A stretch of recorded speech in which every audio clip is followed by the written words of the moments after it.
Hello everyone, I'm back with another video. So இன்னைக்கு இந்த video வந்து எலக்ட்ரானிக்ஸ் ரிலேட்டடா இருக்க போகுது. ஸோ நீங்க வந்து ஒரு எலக்ட்ரானிக்ஸ் எந்தூசியாஸ்டா இருந்தாலும் சரி, இல்ல ஒரு ரிப்பேர் டெக்னீஷியனா இருந்தாலும் கண்டிப்பா இந்த வீடியோ வந்து உங்களுக்கு ஹெல்ப்ஃபுல்லா இருக்கும்.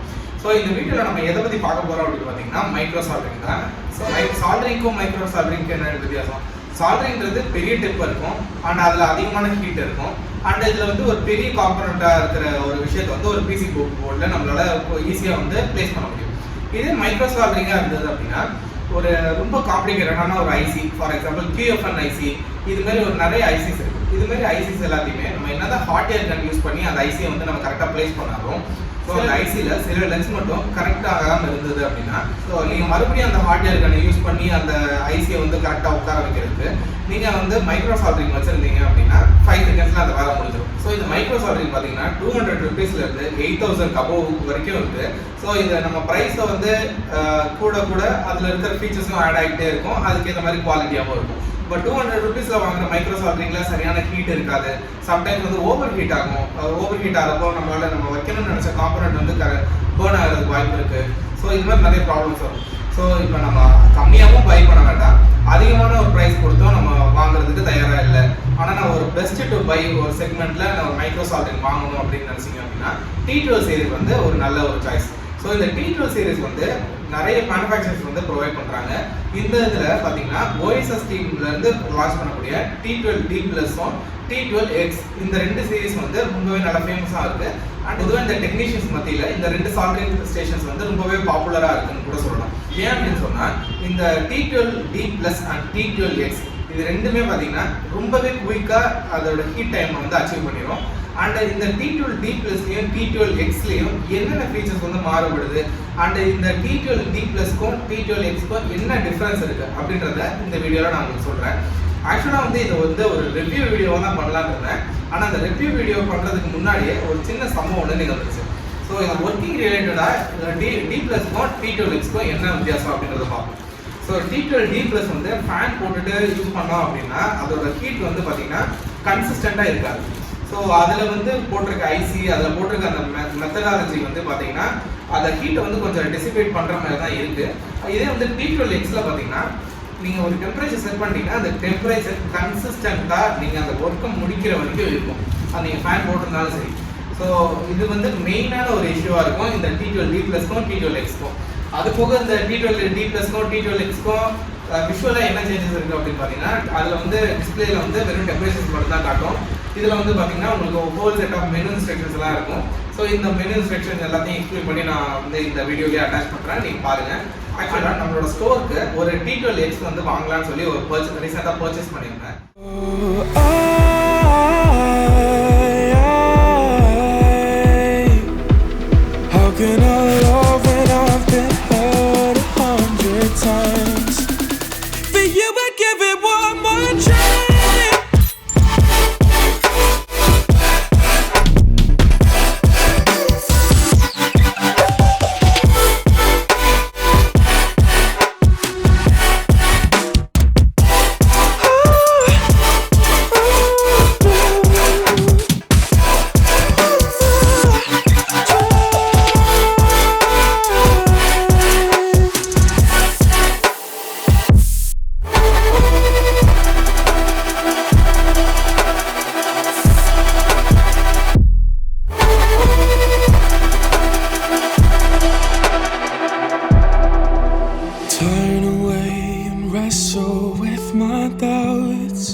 Oh, I leave them all behind, but don't know how. Bury my head deep within the crowd, but I'm reaching for your hand to pull me out. Oh,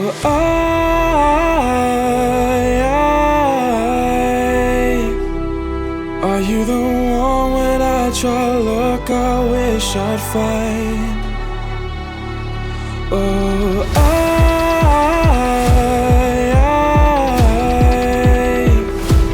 how can I love when I've been hurt 100 times?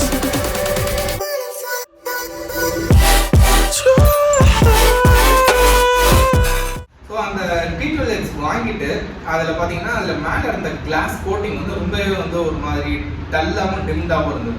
So நான் அதை வந்து ஒரு IBI use பண்ணி அதை clean பண்ணிவிட்டு நான் station on பண்ணுறேன். அதில் இருக்க டிஸ்பிளே பார்த்தீங்கன்னா ஒயிட் டிஸ்பிளேவாக இருக்குது, அதில் டிஸ்பிளேவே வரல. ஸோ ஆக்சுவலாக நம்ம எல்லா பொருளையும் நம்மளே தான் ரிப்பேர் பண்ணுறோம்ல, அதனால் நம்மளே இந்த T12-Xையும் ஓப்பன் பண்ணி ரிப்பேர் பண்ணிடுறோம். ஆக்சுவலாக வந்து பார்த்தீங்கன்னா இந்த T12 வந்து வாரண்டி கேரண்டி இந்த மாதிரிலாம் எதுவுமே கிடையாது. ஏன் அப்படின்னா இது எல்லாமே இம்போர்ட்டட் ப்ராடக்ட்ஸு. ஸோ இவங்க வந்து இதுக்கு எல்லாத்துக்குமே இவங்க வாரண்டி கொடுக்க மாட்டாங்க. ஸோ ஒன்ஸ் நீங்கள் ஷாப்லேருந்து வெளியே வந்துட்டீங்க அப்படின்னா அது முழுக்க உங்களோட பொறுப்பு தான். ஸோ நான் இங்கே வந்துட்டேன். இங்கே வந்து அதை அந்த டிஸ்பிளேவை க்ளீன் பண்ணதுக்கப்புறம் வந்து எனக்கு ஒயிட் டிஸ்பிளேல இருக்குது, எனக்கு டிஸ்பிளேவே வரல. ஸோ நம்மளுக்கு தான் ஸ்டேஷன் ஆனில் இருக்குல்ல, ஸோ பவரில் எந்த பிரச்சனையும் இல்லை. ஒரு டிஸ்பிளே தானே, டிஸ்பிளேல என்ன யூஸ் பண்ண டேட்டா லைனில் பிரச்சனை இருக்கும், அதை நம்ம சால்வ் பண்ணிடலாம் அப்படின்னு சொல்லிட்டு நான் அந்த T12-Xை நானே ரிமூவ் பண்ணேன். T12-Xோட கண்ட்ரோலர் போர்டு எடுத்து ஓப்பன் பண்ணி பார்த்தா அந்த டிஸ்பிளேக்கும் அந்த டிஸ்பிளேக்கு மேலே இருக்க அந்த கிளாஸ் இருக்குல்ல, அந்த கிளாஸ் வந்து ரொம்ப ஒரு மட்டமான குவாலிட்டியில் அவங்க மேனுஃபேக்சர் பண்ணியிருக்காங்க. ஸோ அட்லீஸ்ட் வந்து ஒரு 3000 rupees ஸ்பெண்ட் பண்ணுறோம் அப்படின்னா அதுக்கேற்ற மாதிரி ஒரு கிளாஸாவது அவங்க போட்டிருக்கலாம். ஆனால் அது கண்டிப்பாக கிடையாது. அவங்க ரொம்ப மட்டமான ஒரு கிளாஸ் தான் கொடுத்துருந்தாங்க. அது கிளாஸ்னே சொல்ல முடியாது, அது என்ன மெட்டீரியலே எனக்கு தெரியல. இது T12-Xக்கு மட்டும் தான் இந்த கதையா அப்படின்னு பார்த்தா T12D+க்கும் இதே கதை தான். அதில் இருக்கிற அந்த மேலே இருக்கிற அந்த ஓவரால் கிளாஸுமே பார்த்தீங்கன்னா ஒரே குவாலிட்டியில் தான் இருந்தது. ஸோ இதை வந்து நம்ம இந்த யூனிட்டை கம்ப்ளீட்டாக கலட்டி டிஸ்பிளே எல்லாத்தையுமே சரி பண்ணிவிட்டு மறுபடியும் அதை ரீஃபிக்ஸ் பண்ணிவிட்டு அது ஆன் ஆகுதா, இந்த டிஸ்பிளே வருதா அப்படின்றத செக் பண்ணுறதுக்காக நான் வந்து போர்டை ஓப்பன்லேயே வச்சுட்டு ஆன் பண்ணுறேன். ஆன் பண்ணுறப்ப என்ன ஆயிடுச்சு அப்படின்னு பார்த்தீங்கன்னா T12+ T12- அப்படின்னு சொல்லி ரெண்டு பாயிண்ட் இருக்கும், சால்டரிங் பாயிண்ட். அந்த T12+ and T12- வந்து நான் பிக்கை வச்சு ரிமூவ் பண்ணுறப்போ அந்த ரெண்டு லைனும் ஜாயின்ல இருந்தது. சுவிட்ச் ஆன் பண்ணி அந்த ஒரு செகண்டில் நான் எனக்கு ரியலைஸ் பண்ணுறேன், அது ரெண்டும் கனெக்டிவிட்டியில் இருந்ததே அப்படின்னு நான் நினைக்கிறதுக்குள்ள அது அந்த டிவைஸே வந்து ப்ளோன் ஆயிடுச்சு, அதாவது வெடிச்சிருச்சு. ஸோ அதுக்கப்புறமேட்டு இமீடியட்டாக ஸ்விட்சஸ் எல்லாத்தையுமே ஆஃப் பண்ணிவிட்டு அந்த போர்டை ஃபுல்லுத்தையும் கம்ப்ளீட்டாக ரிமூவ் பண்ணிவிட்டு பார்த்தோம் அப்படின்னா அதில் ரெக்டிஃபைருக்கு போட்டிருந்த டயோட் 4 டயோடுமே வெடிச்சிருச்சு. அதுக்கப்புறம் அவங்க ஸ்விட்சுக்கு போட்டிருந்த அந்த ஃபெட்டுமே வெடிச்சிருச்சு. ஸோ அதுவுமே வந்து சோர்ஸு, ட்ரெயினு, கேட்டு 3மே கனெக்டிவிட்டி வர ஆரம்பிச்சிருச்சு. ஸோ கண்டிப்பாக அதையும் மாற்றி தான் ஆகணும், 4 டயோடு மாற்றி தான் ஆகணும். அதுக்கப்புறமேட்டு மறுபடியும் நான் செக் பண்ணுறப்ப தான் பார்த்தோன்னா ஸ்காட்கி டயோடும் வந்து எனக்கு போன் ஆயிடுச்சு. ஸோ அந்த ஸ்காட்கி டயோடுங்கிறது என்ன அப்படின்னா சோர்ஸு, கேட்டு, ட்ரெயின் அப்படின்னு 3 சேனல் இருக்கும். சோர்ஸ்லேருந்து ட்ரெயினுக்கு வந்து ஒரு டயோட் போட்டிருப்பாங்க, கேட்டுலேருந்து ட்ரெயினுக்கு வர்றதுக்கு ஒரு டயோட் போட்டிருப்பாங்க. ஆக்சுவலாக 2 டயோடு அப்படி கனெக்டட் ஆகிருக்கும், சென்டரில் வந்து அவுட் இருக்கும். ஸோ இதுதான் ஸ்காட்கி டயோடு அப்படின்னு சொல்லுவாங்க. அது மட்டும் தான் ப்ராப்ளமா அப்படின்னு சொல்லி நம்ம நினச்சோம் அப்படின்னா இங்கே தான் ஒரு ட்விஸ்ட்டு. ஸோ இதில் நான் என்னென்ன காம்பனன்ஸ்லாம் ரீப்ளேஸ் பண்ணணுமோ அந்த காம்பனன்ஸ் எல்லாத்தையுமே நான் ரீப்ளேஸ் பண்ணிவிட்டு பவர் கனெக்ட் பண்ணுறேன். எனக்கு அப்போ வந்து பார்த்தீங்கன்னா டிசி ஜென்ரேட்டே ஆகலை. ஏசி வந்து ஒரு அன்ஃபில்டர்ட் டிசியாக ஒரு 318 வோல்ட் வந்து ஜென்ரேட் ஆகும். இந்த 318 வோல்ட் டிசி வந்து ஸ்விட்ச் பண்ணி 23 வோல்ட்டாக வந்து அது சப்ளை ஆகும். ஸோ இதில் என்ன ப்ராப்ளம் ஆகிடுச்சு அப்படின்னு பார்த்தீங்கன்னா என்னோட டிவைஸில் நம்ம அந்த கண்ட்ரோலர் போர்டில் வந்து ஷார்ட் ஆனதுனால அந்த கண்ட்ரோலர் போர்ட்லேருந்து பவர் யூனிட்டோட எண்டு வரைக்கும் எல்லா காம்பனன்ஸுமே, எல்லா ஆக்டிவ் காம்பனன்ஸுமே பார்த்தீங்கன்னா ப்ளோன் ஆயிடுச்சு. ஸோ அதுக்கப்புறம் நான் அதில் வந்து PWM ஐசின்னு சொல்லி ஒன்று இருக்கும், அது என்னன்னா pulse width modulation IC. So இந்த பல்ஸ் வித் மாடுலேஷன் ஐசியையும் நான் ரீப்ளேஸ் பண்ணேன். ஸோ அந்த காம்பனண்ட்டையும் நான் ரீப்ளேஸ் பண்ணேன். அந்த காம்பனண்ட்டை ரீப்ளேஸ் பண்ணதுக்கப்புறம் பார்த்தீங்கன்னா போர்டு ஆன் ஆயிடுச்சு. நான் இந்த கண்ட்ரோலர் போர்டை நான் மறுபடியும் ப்ளக்இன் பண்ணுறேன். எனக்கு டிஸ்பிளே வந்துருச்சு, எல்லாமே ஓகே ஆயிடுச்சு. ஸோ அதில் வந்து பார்த்தீங்கன்னா நீங்கள் அந்த ப்ரோப்பை கனெக்ட் பண்ணலை அப்படின்னா எரர்லேயே நிற்கும். ஸோ இந்த ப்ரோப்பை கனெக்ட் பண்ணதுனால தான் நான் எரரில் இருக்குது அப்படின்னு சொல்லிட்டு நான் அந்த ப்ரோப்பையும் கனெக்ட் பண்ணுறேன். கனெக்ட் பண்ணாலும் அது எரர்லேயே தான் இருக்குது. ஸோ ஒரு கட்டத்துக்கு மேலே நான் இந்த ப்ரோப்பை எடுத்து பார்க்குறேன். ஸோ நம்ம அந்த தங்கம் இல்லை ஏதாவது ஒரு மெட்டலை நம்ம உருக்கணும்னா ஒரு ஹீட் இருக்குங்க. ஸோ அந்த அளவுக்கு ஹீட்டு எனக்கு அந்த ப்ரோப்பில் வருது. ஸோ அந்த ஒரு கிட்டத்தட்ட அந்த டிப்பு வந்து சால்டரிங் டிப்பு வந்து பார்த்தீங்கன்னா பழுத்து போய் ஒரு ரெட் கலரில் இருந்துச்சு. ஸோ அதாவது அதிகமான ஒரு கரண்ட்டை வந்து அதுக்கு கொடுத்துக்கிட்டே இருக்குது. ஸோ இது வந்து எப்படி இருக்கும் அப்படின்னா 450 டிகிரி செல்சியஸ் அது ரீச் ஆகிடுச்சு அப்படின்னா நம்ம இந்த கண்ட்ரோலர் போர்டு வந்து ஆட்டோமேட்டிக்காக கட் பண்ணிகிட்டே இருக்கும். ஸோ இதில் வந்து சென்சிங் லைனில் பிரச்சனையா, இதில் என்ன பிரச்சனை அப்படின்னு சொல்லி நம்ம மறுபடியும் வந்து அந்த போர்டு எல்லாத்தையும் ரிமூவ் பண்ணிவிட்டு அந்த கண்ட்ரோலர் போர்டை ஓப்பன் பண்ணி மறுபடியும் நான் செக் பண்ண நினைக்கிறேன். SM32 கண்ட்ரோலர் தான் யூஸ் பண்ணியிருந்தாங்க. ஸோ இதில் கண்ட்ரோலரில் பிரச்சனையா அப்படின்னு பார்த்தா நான் இந்த கண்ட்ரோலர் போர்டுக்கு மட்டும் நான் தனியாக வந்து ஒரு டிசி சப்ளை கொடுத்து பார்த்தேன். ஸோ இதுக்கு வந்து ஒரு 23 வோல்ட் டிசி சப்ளை கொடுத்து பார்த்தா எனக்கு போர்டு ஆன் ஆகுது, டிஸ்பிளே வருது, எல்லாம் வருது. So in case display beep sound எல்லாமே வருது அப்படின்னா அந்த ஐசி நல்லா தான் இருக்குது. பிரச்சனை இருந்ததுன்னா இந்த டெம்பரேச்சர் சென்சிங் லைனில் பிரச்சனை இருக்கணும், இல்லை வந்து அந்த ப்ரோபுக்கு கரண்ட் அனுப்புகிற லைனில் பிரச்சனை இருக்கும். ஸோ அந்த கண்ட்ரோலர் போர்டு ஓப்பன் பண்ணி செக் பண்ணுறப்ப தான் தெரியுது அதில் இருக்கிற ஒரு மாஸ்ஃபெட் வந்து போயிருந்தது. அது வந்து ஒரு பி சேனல் மாஸ்ஃபெட்.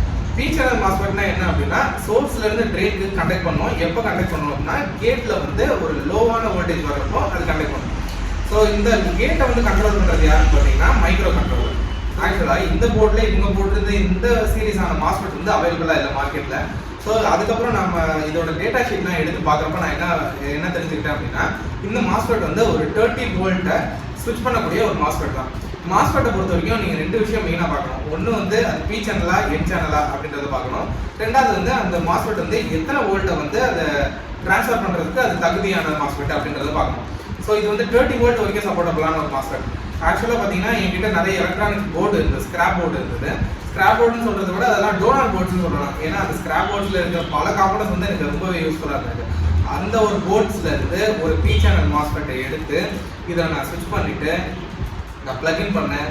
எனக்கு சால்டரிங் ஸ்டேஷன் ஒர்க் ஆகுது, பர்ஃபெக்டாக ஒர்க் ஆகுது. அந்த டெம்பரேச்சர்லேருந்து எல்லாமே ரெகுலேட் ஆகுது, ஆட்டோமேட்டிக் ஸ்லீப்லேருந்து எல்லாமே ரெகுலேட் ஆகுது. ஸோ இந்த சம்பவத்தை நிகழ்த்தினதும் நான் தான், சரி பண்ணதும் நான் தான். ஆக்சுவலாக இந்த வீடியோ வந்து நான் ரிவ்யூ பண்ணலான்னு எடுத்தேன். இது ரிப்பேர் வீடியோவாக முடிஞ்சிருச்சு. ஸோ ஏன் வந்து இதை ரிப்பேர் அண்ட் ரிவ்யூவாக ரெண்டும் சேர்த்தே பண்ணிடக்கூடாது அப்படின்னு சொல்லி தான் இந்த வீடியோ வந்து ரிவ்யூ அண்ட் ரிப்பேர் நான் போஸ்ட் பண்ணுறேன். ஆக்சுவலாக வந்து இந்த T12-க்கும் T12-Xக்கும் நான் இந்த ரிப்பேர் பண்ணுறப்போ நான் தெரிஞ்சுக்கிட்ட விஷயம் என்னென்னா இதில் போட்டிருக்க பவர் சர்க்யூட், அதாவது இது வந்து கண்ட்ரோலர் போர்டு. இது கண்ட்ரோலர் போர்டு இல்லாமல் இந்த பவர் போர்டு பார்த்தீங்கன்னா T12-க்கும் T12-Xக்கும் ரெண்டுத்துக்கும் சேமான போர்டு தான். எக்ஸாக்டாக சேமான காம்பனன்ட்ஸ், சேமான PWM IC எல்லாமே சேம் தான். ஆனால் ஸோ இதில் வந்து எங்கே மாற்றம் நடக்குது அப்படின்னு பார்த்தீங்கன்னா T12-க்கும் T12-Xக்கும் என்ன டிஃப்ரென்ஸ் இருக்குது அப்படின்னு பார்த்தீங்கன்னா இந்த கண்ட்ரோலர் போர்டு தான். இந்த கண்ட்ரோலர் போர்டில் இவங்க வந்து இதில் QFN IC யூஸ் பண்ணியிருக்காங்க. அந்த இதில் வந்து பார்த்தீங்கன்னா இது ஆக்சுவலாக இது வந்து ஒரு ப்ரோக்ராமபிள் மைக்ரோ கண்ட்ரோலர். இதை வந்து நீங்கள் இதில் வந்து அவங்க டெஸ்ட் பென்ஸும் கொடுத்துருக்காங்க. இன்கேஸ் வந்து நான் இந்த டெஸ்ட் பென்ஸில் கனெக்ட் பண்ணி இந்த சாஃப்ட்வேர் எல்லாத்தையுமே நான் பேக்கப் எடுத்து வச்சுட்டேன். இன்கேஸ் வந்து இந்த ஐசி போயிடுச்சு அப்படின்னா நம்ம புது ஐசி உட்கார வச்சோம்னா அதை ப்ரோக்ராம் பண்ணணும். அதுக்கு வந்து நம்மளுக்கு அந்த ப்ரோக்ராம் நம்மக்கிட்ட இருக்கணும். ஸோ அதுக்கு வந்து நம்ம உட்காரப்பையே இதோட ப்ரோக்ராம்ஸை எடுத்து வச்சுருவோம்னு சொல்லி இதோட ப்ரோக்ராம்ஸை நான் பேக்கப் எடுத்து வச்சுருக்கேன். ஸோ இந்த ஐசி யூஸ் பண்ணியிருந்தாங்க. அடுத்து வந்து பார்த்தீங்கன்னா இதில் மெயினாக நம்ம பார்க்கக்கூடியது என்னன்னா நிறைய டயோட்ஸ் யூஸ் பண்ணியிருந்தாங்க, அதாவது நிறைய ஜீனோ டயோட்ஸ் யூஸ் பண்ணியிருந்தாங்க. ஸோ ஆக்சுவலாக நிறைய ஜீனோ டயோட்ஸ் யூஸ் பண்ணது வந்து ரொம்பவே நல்ல விஷயம் தான். ஏன் அப்படின்னா இன்கேஸ் ஏதாவது ஒரு ஓவர் வோல்டேஜோ இல்லை வந்து ஏதாவது ஒரு ஷார்ட் ஆயிடுச்சு அப்படின்னு சொன்னால் இந்த போர்டை காப்பாற்றுறது அந்த டயோடும் இந்த மாஸ்ஃபெட்டு இல்லை இந்த கேப்ஸாக மட்டும்தான் இருக்கும்.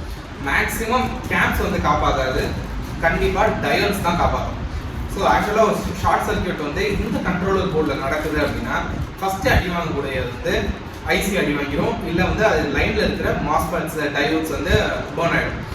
ஆக்சுவலாக எனக்கு நடந்த இவ்வளோ பெரிய ஒரு ஷார்ட்டில் எனக்கு இந்த ஐசி ப்ளோன் ஆகலை. அது வரைக்கும் பார்த்தீங்கன்னா இந்த போர்டோட மேனுஃபேக்சரிங் இதுதான் வந்து பார்த்தீங்கன்னா ஓகேன்னு சொல்லிடணும். ரெண்டாவது இதில் மைனஸாக நான் என்ன சொல்ல போகிறேன் அப்படின்னா இவங்க இவ்வளோ ஒரு கிட்டத்தட்ட ஒரு 2800 இல்லை 2000 கொடுத்து நம்ம T12-யோ T12-Xோ நம்ம வாங்குகிறோம் அப்படின்னா அதுக்கு ரிலேட்டடாக அட்லீஸ்ட் ஒரு கிளாஸாவது உருப்படியான ஒரு கிளாஸ் போட்டு கொடுத்தீங்கன்னா கொஞ்சம் ஹாப்பியாக இருக்கும். இதுக்கு முன்னாடி பார்த்தீங்கன்னா ஒரு மட்டமான ஒரு கிளாஸ் இருந்தது, நான் அதை ரிமூவ் பண்ணிவிட்டு நானே ஒரு கஷ்டமாக ஒரு இந்த சைஸுக்கு ஒரு கிளாஸ் கட் பண்ணி வாங்கிட்டு வந்து இதில் நான் ஃபிட் பண்ணி இதை வந்து மவுண்ட் பண்ணிட்டேன். ஸோ இப்போ வந்து இந்த டிஸ்பிளே பார்த்தீங்கன்னா ரொம்பவே கிளியராக இருக்கும். இன்கேஸ் வந்து உங்களுக்கு ஏதாவது ஒன்றுனா இதை நீங்கள் மேலே இருந்தே தொடச்சிக்கலாம், எதுவும் பிரச்சனை கிடையாது. இதுக்கு முன்னாடி இருந்த அந்த ஒரு மெட்டீரியல் வந்து நீங்கள் தொடச்சிங்க அப்படின்னா அதுவே வந்து பிளர் ஆகிட்டே தான் போகிறதுல அது க்ளீன் ஆகிற மாதிரி எனக்கு தெரியும். ஸோ இது மாதிரி நீங்கள் வந்து ஒரு T12-Xோ இல்லை T12-D+ஓ வச்சுருக்கீங்க அப்படின்னா தைரியமாக ஓப்பன் பண்ணுங்கள். ஓப்பன் பண்ணிவிட்டு அந்த கண்ட்ரோலர் போர்டை மட்டும் ரிமூவ் பண்ணிவிட்டு அந்த மேலே இருக்கிற கிளாஸை மட்டும் ரிமூவ் பண்ணிவிட்டு நீங்களாம் கஷ்டமாக ஒரு கிளாஸை அறுத்து இதில் வச்சுருங்க.